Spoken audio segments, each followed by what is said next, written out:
9 years standing as the man who will act as Richard Nixon's liaison with the Johnson administration. His role was outlined by Mr. Nixon himself. Ladies and gentlemen, remember at the White House the other day I indicated that this nation could speak with only one voice, and that I wanted to make it clear to all foreign nations that any decisions that were made by or any negotiations that were being undertaken by the present negotiation by the present administration would be honored by the next administration. In order to make this a viable arrangement, it is of course necessary that there be the prior consultation on such policy decisions, and that the President-elect not only be informed, but that he be consulted, and that he agree to the course of action. And Ambassador Murphy will be my representative in conducting those discussions at the State Department level and at the administration level. Mr. Nixon was asked whether, in effect, he had been given veto power over President Johnson's foreign policy decisions. He rejected that notion immediately and then said this. I don't think this country now can afford, I don't think the cause of world peace can afford a period of 60 days in which everybody is waiting for the next president. And I'm simply trying to set up a procedure whereby the parties on the other side cannot have and will not have an excuse that they must wait for the next president before dealing with matters on which progress could be made by the present president. Okay. It's hard to imagine what else President Johnson and Richard Nixon could do to demonstrate any more forcefully than they have already a show of national unity. Technically, this period between Election Day and Inauguration Day is a time of transition, with all the weaknesses that are implied. The incumbent president is a lame duck. The president-elect has no constitutional power at all. But Mr. Johnson and Mr. Nixon have transcended that weakness with an act of cooperation that appears unprecedented in American history. In the field of foreign affairs, but particularly in regard to Vietnam, the Middle East, and NATO, it almost amounts to a dual presidency. Ambassador Murphy, representing Mr. Nixon, will literally be sitting at the side of Secretary Rusk in the State Department. The decisions affecting the international posture of the United States will still be made by the Johnson administration, but they will be made in concert with and approved by the president-elect. There is every reason to suspect that not only Vietnam, but the danger of an impending crisis in the Middle East are responsible for this high level of statesmanship. But whatever the reasons, this joint action serves not only the best interests of the nation, but the interests of President Johnson and the president-elect. Frank? Ted, you and I were talking about this arrangement this afternoon. I agree it seems to be the only sensible one for both the president and the president-elect.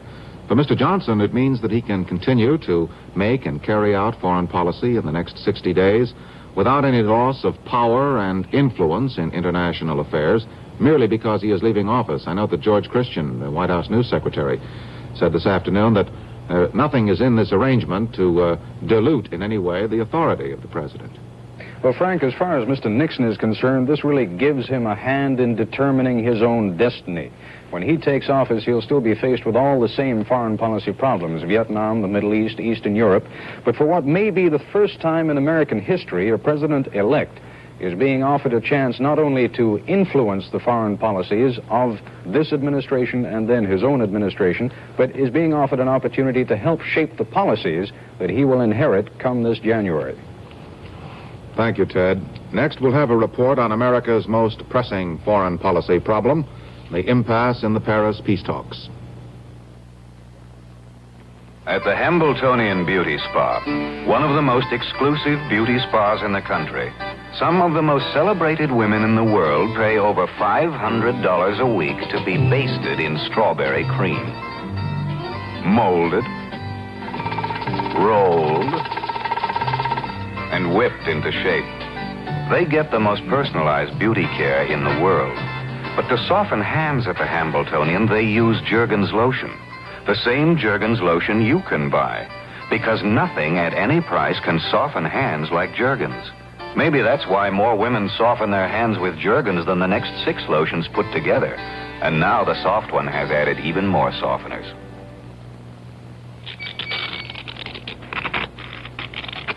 Now there's a soap with enough softness to wear the name Jergens.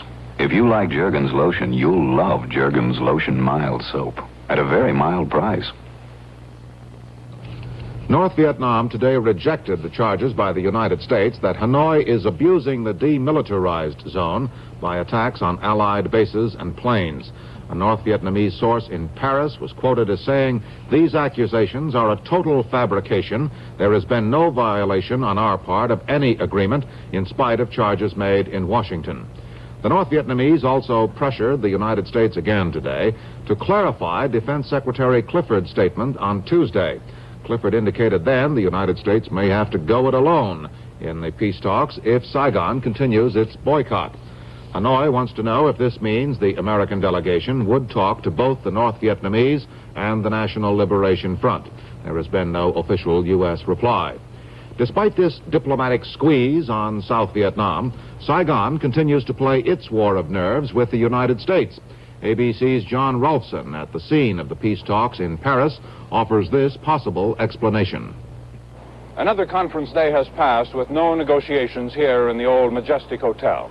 And now the South Vietnamese have dug in to hold out a long time more, despite pressures on them from friends and enemies. And as for the warning that the United States might negotiate without Saigon, the South Vietnamese ambassador replied his government will not yield to any pressures. And he made clear what Saigon is waiting for Mr. Nixon to become president. Mr. Ambassador, do you feel that a Nixon administration will be better for you than the Johnson administration?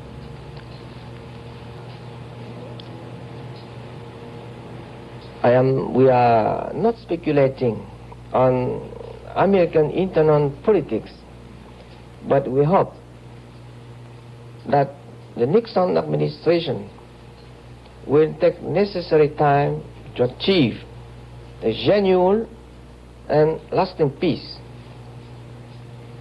Do you feel there's danger of a bad settlement because the Johnson administration has not much time left?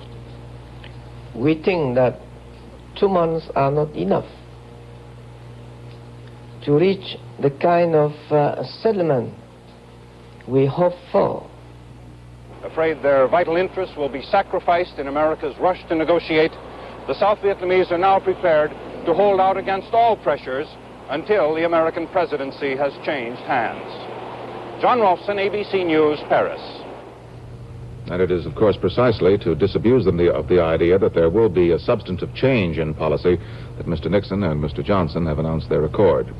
In Washington today, a State Department spokesman said there is continuing hope that South Vietnam will join the talks. No decision has been made to go forward without them. Secretary of State Rusk suggested today that any future Russian military move in Europe, similar to their invasion of Czechoslovakia, be met with a response he described as modest enough to show restraint, yet vigorous enough to demonstrate concern.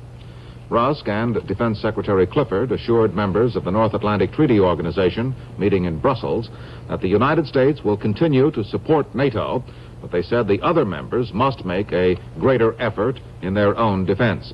Clifford told the NATO gathering that the United States holds a lead over Russia of almost 4-1 in the supply of nuclear warheads ready for firing. At another NATO session, a nuclear defense committee accepted a United States report proposing the use of what it calls demonstrative nuclear explosions to warn aggressors. Under this proposal, NATO forces could explode a nuclear device on their own territory to warn aggressors that the West is ready to use nuclear weapons against them. A big battle near the Cambodian border. That story in a moment. This is a molecular model of poly-1,4-cyclohexylene dimethylene terephthalate. How about that? And I'm Joanna Barnes here to tell you what this unique molecule of Codel polyester fiber means in carpets. It's so special, it's patented. Every room in your house comes alive because carpets of Codel bounce back beautifully. Even a house full of kids can't keep Codel fiber down. That's why Codel is the fastest growing carpet fiber. If you can't remember the name Codel, ask for poly-1,4-cyclohexylene dimethylene terephthalate. We also make 2,2,4-trimethyl 1,3-pentane diol monoisobutyrate. But that doesn't go in carpets. Codell Fiber has bounced back. Built-in. Count on Codell, a member of the Eastman Kodak family. Just before dawn today in Vietnam, about 1,000 North Vietnamese troops attacked an Allied camp near the Cambodian border, 60 miles north of Saigon. As the enemy charged to the barbed wire defenses of the camp, American planes and helicopters dropped flares and then strafed and bombed the enemy force. Artillery inside the camp fired at point-blank range into the enemy ranks. American commanders reported about 300 North Vietnamese soldiers dead after the battle. 4 South Vietnamese were killed. No American casualties were reported. Allied intelligence officers believe there are about 20,000 North Vietnamese troops in that border area. In Vietnam, knowing the size of enemy forces and their locations calls for a certain kind of specialist. ABC's Don Baker has details on one special group from Nha Trang. Here at Nha Trang on South Vietnam's central coast, reconnaissance men from all the Free World forces are sent to attend the Special Forces Recondo School. Some 40% of the men who start the course fail to finish for one reason or another. Most of the reconnaissance men will find they'll be going to work by helicopter. Recondo teams have to get out of the chopper when it's still in the air. This is where they learn to do it. These students are learning to rappel. They climb to the top of a 50-foot tower on a swaying rope ladder, then slide to the ground on a rope. 50 feet is a long way when you look down from the top. But 125 feet from a helicopter door makes the tower seem like child's play. The students are given familiarization lessons in weapons. The standard weapon of the Recondo is the Car-15, a shortened version of the M16 rifle. Front silhouette.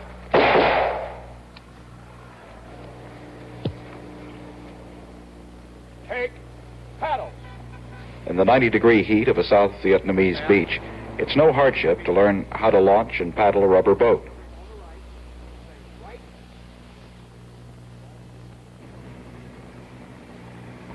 Finally, the Recondo training comes to this: a reconnaissance patrol in a suspected enemy area. 2 6-man teams approach Hantre Island. Behind this rocky beach, there are Viet Cong. The training has a grim reality. This first patrol was easy. A lot of walking, but no contact. But that's really the purpose of long-range reconnaissance. If the team makes contact, the mission has failed. The enemy is warned. These men are ready to return to their units now.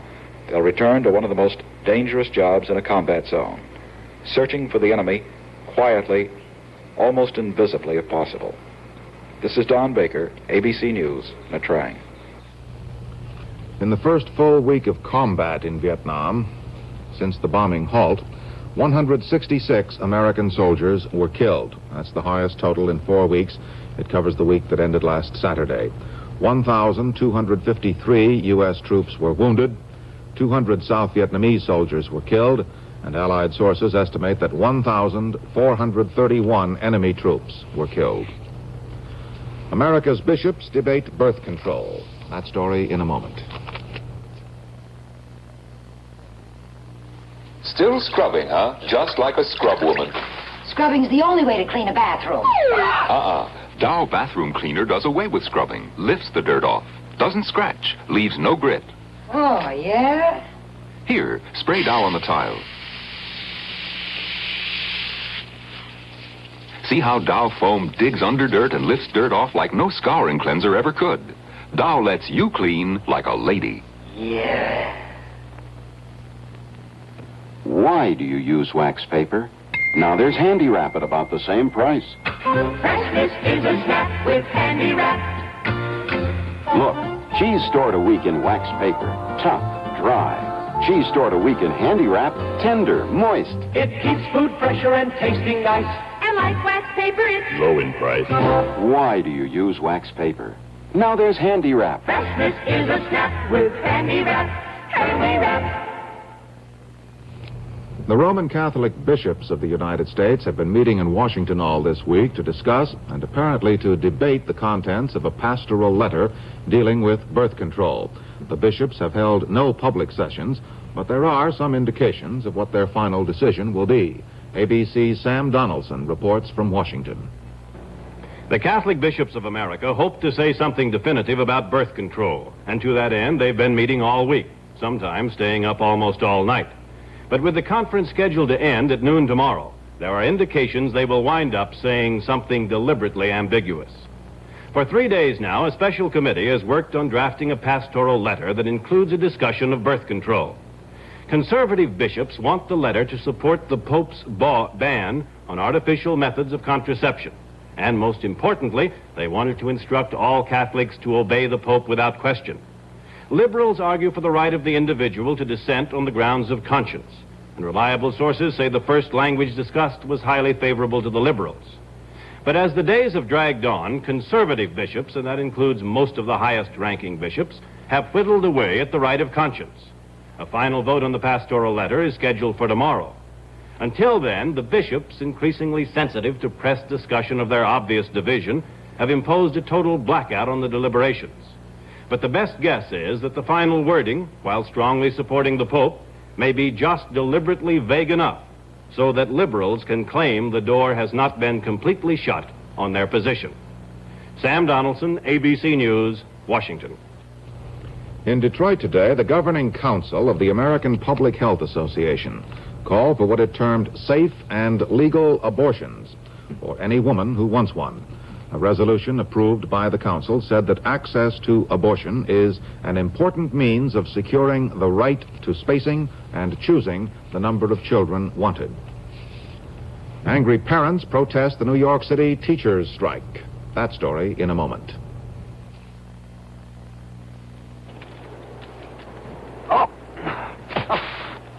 Oh, boy. It'll take half our weekend just to get started. Hey, Raleigh Filters. Since when? Since yesterday. I tried Raleigh's and I like the taste. And the coupons are a good idea. Hey, that is a good taste. Better than what I have been smoking. I think you found a cigarette for me. Is that ours? I borrowed it from Martha. She got it with Raleigh coupons. Come to Raleigh Filters. Come to good taste. And remember, the famous Raleigh coupon also comes on light menthol Bel Air. Bel Air tastes light 'cause the menthol's right. Bel Air tastes light 'cause the menthol's right. Just the right touch of menthol with the white filter too. You get a special kind of lightness when you smoke Bel Air. Special because the menthol's right. New York City's public schools have been closed almost all of this term, since September, by a teacher's strike. And there are really no signs that an end to that strike is near. More than 1 million pupils have been kept from class by the walkout. Most have been in school only 11 days since September. Well, today, an angry group of parents, organized into what they call the Citywide Parents Action Committee, took action. ABC's Jim Burns reports. Fifth Avenue, one of the most famous streets in the world, became a kind of battleground in the 35-day New York City school strike.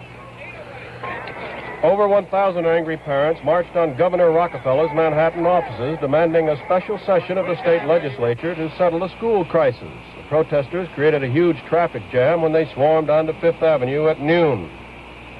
A small detail of foot patrolmen fought to drive a wedge through the crowd and clear a path for cars. Several persons were pushed or fell to the pavement. But the determined demonstrators forced the officers to fall back and regroup.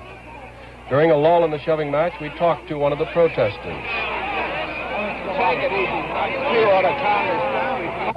am Dottie Allen. I am of Bayside, Queens. I am a parent.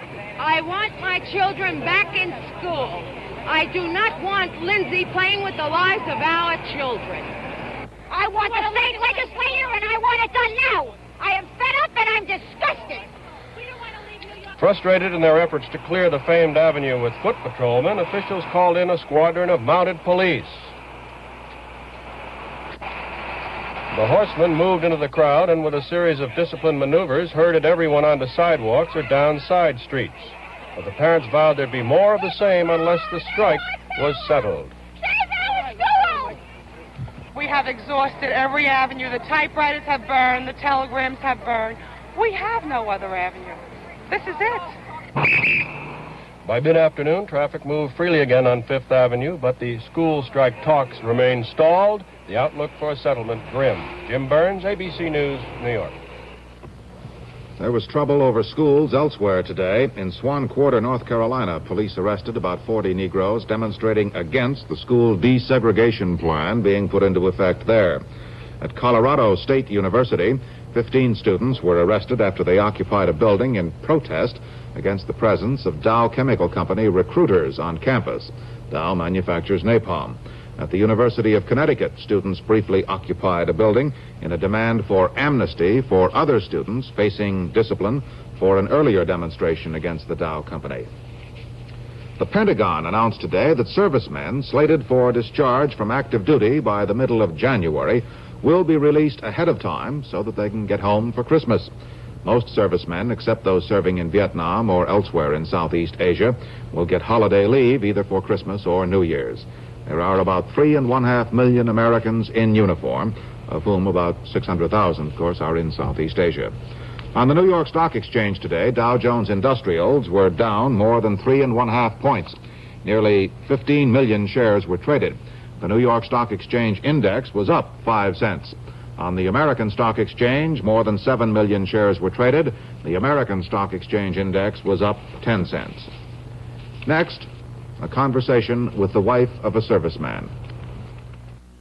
It's a great program for Nashville students on TV8. Enjoy High School Quiz every Sunday at 1:30. This week, Wayne Puckett asks Nina Ottinger, Clark Collins, Frank Harrell, and Randy Stewart questions on art, music, and world events. Trying to get more right answers are Mark Dumday, Dale Oaks, Ray Topping, and Frank Abbott. The thinking gets intense as the teams put their heads together to come up with the correct answer. The answer that wins them honors and valuable prizes. It's inter-school rivalry on a different gridiron, the field of knowledge. The temperature rises when student teams from Two Rivers meet the scholars from David Lipscomb High. Watch Nashville's Battle of the Brains Sunday at 1:30 on TV8's High School Quiz. Come see them on TV8, where we're proud to have pleased you.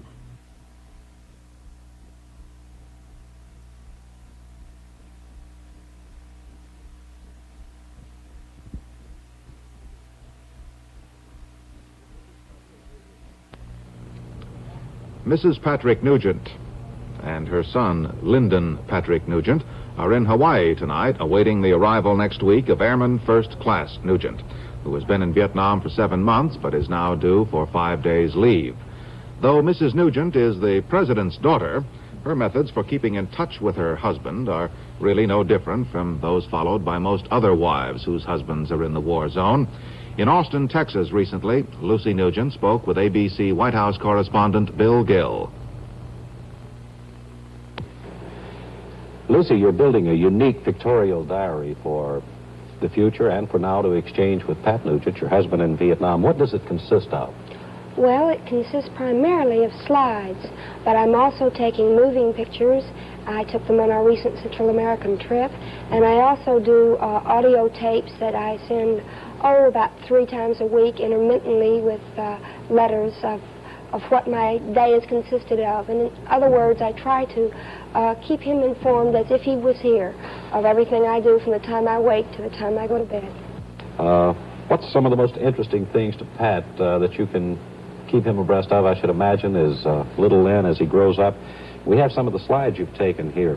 Could you tell us what these events were? Well, this is a slide of Lynn on July the 4th, and here he is out in front of some friend's house, and we had a flag, and he's dressed in red, white, and blue, and of course, he doesn't know what his father's doing, but I'm sure his father would be pleased to see him so patriotic. This is a familiar gentleman he's with here. Yes, sir. This is a picture of him with his grandfather and their favorite pastime, the telephone.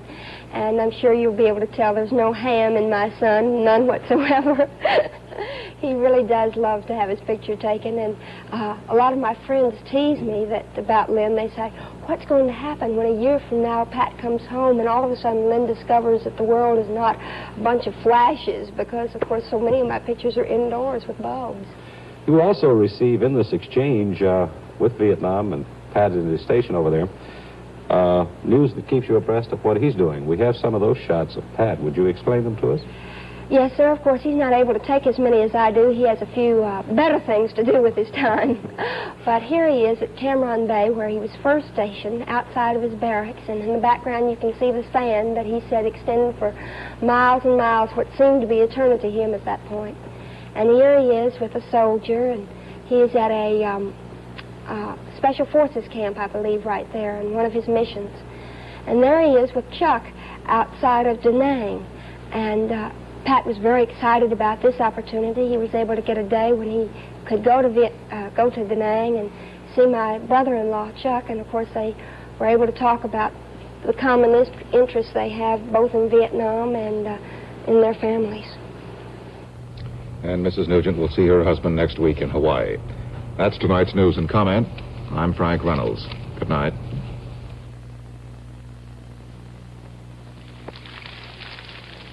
Hello. I'm Eve, and I live here in the Garden of Eden, and it's really paradise. A lot of these juicy apples hanging around. Did you know that apples make you wise? And an apple a day keeps the doctor away. Anyway, Ocean Spray took a lot of these juicy apples and they stuffed them into this bottle, and they threw in a few little red cranberries, and they shook the stuff up, and they call it Ocean Spray cranapple juice. Oh, wow. It's great. I know that the cranberries give it a great tang, but really it's largely apple juice. So I don't understand why Ocean Spray calls it cranapple. Like, I think that it should be called apple cran. Right? Ocean Spray ought to wise up.